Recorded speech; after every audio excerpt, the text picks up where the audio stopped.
Lalagyan na natin siya ng wire. Ito meron tayong wire. Tsaka syempre gunting. Ayan. Magputol tayo. Ito lang gagawin natin. Ayan siya. Ito kailangan na nating lagyan ng tali para mas kumapit siya. Dali lang. Yan.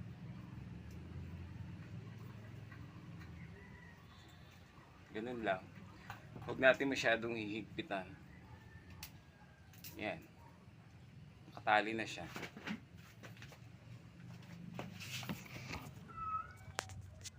Yan, lalagyan na natin ng tali. Tapos lalagyan pa natin yung iba na pwede lang talian. So ikutin natin. Ito, pwede na rin siya lagyan.